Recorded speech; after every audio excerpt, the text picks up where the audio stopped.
Vous écoutez CPU, l'émission Carré Petit Utile, et donc nous sommes avec François de Rochebrune, fondateur des Coding Goûter sur Toulouse et fondateur président de la Compagnie du Code. Dis-moi, il y a moyen justement de vous rejoindre à la Compagnie du Code? Alors oui, complètement. Déjà en termes de structure, la Compagnie du Code, c'est une SIC, une société coopérative d'intérêt collectif. Donc c'est pas une association, c'est pas une société commerciale, c'est un objet hybride entre les deux qui permet de faire appel au bénévolat. Et le fonctionnement aujourd'hui de la Compagnie du Code est principalement basé sur le bénévolat. Euh, donc oui, vous êtes les bienvenus. Vous pouvez nous retrouver place Roquelaine, rue Matabio, 62 rue Matabio. C'est juste à l'information. côté. C'est juste à côté. On est à 50 mètres radio éphémère là, donc c'est juste de l'autre côté du canal. Voilà. Exactement. Et donc voilà, tout le monde peut rentrer.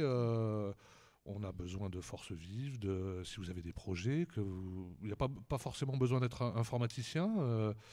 On travaille sur l'informatique créative, donc si vous êtes musicien, si vous avez envie de faire des choses, de montrer aux enfants, c'est possible aussi.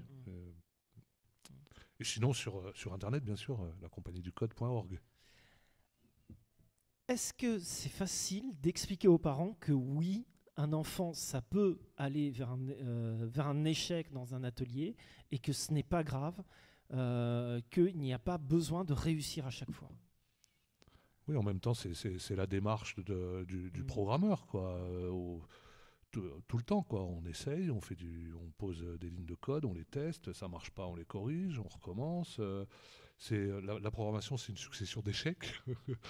Encore plus quand on programme des robots, hein, ça tombe. Après, il faut faire attention, c'est pour ça que ça dure parfois des années. C'est-à-dire, quand on programme un Airbus, on fait un peu plus attention parce que l'échec, ça fait mal. Ça fait mal, ouais. Ça fait mal. Mais ouais, non, c'est le principe, c'est la démarche intellectuelle qui consiste à essayer de simplifier la complexité, quoi. Et donc on n'y arrive jamais du premier coup, quoi. Il faut réessayer. Faut tester, c'est une bonne démarche pour régler des problèmes plus généraux que juste des problèmes d'informatique, quoi, cette démarche. Quand tu vas voir ta famille et qu'il y a des petits-neveux, des petits arrière-cousins, etc., c'est forcément « Ah, il va t'apprendre à programmer ?» Non, je l'ai fait une fois ou deux, et puis non. C'est le week-end, là. Non, mais surtout, il faut qu'ils en aient envie aussi, quoi. Faut pas les forcer, donc... Mais bon, une partie de mes petits-neveux, quand même, sont passés au Coding Goûter, j'avoue. Mes enfants étaient trop grands, déjà, là, c'est dommage. Mais... Ah. Et ils participent en tant qu'animateur? Alors oui, j'ai transmis le virus. Mon fils est informaticien comme moi, le pauvre, il a mal tourné, lui aussi. Oh, mince. Et j'essaye de le ramener dans le droit chemin en lui disant, allez, viens te reprendre en animant des Coding Goûter. C'est sa punition. Ça changera des 2S2I sûrement.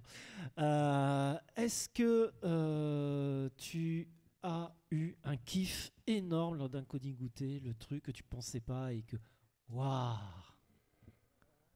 Il y en a eu plein. C'est d'imaginer ce que je disais. On leur donne un cahier des charges. C'est un jeu de labyrinthe, un petit bonhomme qui doit se déplacer avec les 4 flèches dans un labyrinthe qui doit aller du point A au point B. Moi, à chaque fois qu'un jeu est terminé, j'hallucine parce que, enfin, je sais pas, depuis 4-5 ans, on a vu passer pas loin de 2000 enfants qui ont tous fait un labyrinthe avec la Compagnie du Code, et il y a 2000 jeux, et à chaque fois qu'on en voit un autre, ben voilà, quoi, il y a, soit ils ont inventé en termes de cinématique, on leur dit d'utiliser les 4 flèches, mais ils préfèrent utiliser d'autres touches, d'autres... on supprime des vies, mettre des chronomètres, mettre des pièces à ramasser. Enfin bon, il y a pas deux jeux identiques, et ouais, de voir d'où est provenu, Eh, Daskrich, il est tard. Oui, je te le on conseille. est le matin, mais bon. D'où provenait cette imagination débordante, quoi. C'est un gros kiff, ouais, de voir ça. Ouais. François, quand est-ce que tu considéreras que tu as atteint un but et que tu peux peut-être passer à autre chose? Bah, il est temps que j'arrête l'informatique, ouais, de toute façon. Ouais. Donc, je sais pas. Je sais pas. Ah, ça me passionne encore, quoi. Donc, encore un petit moment. Tant mieux.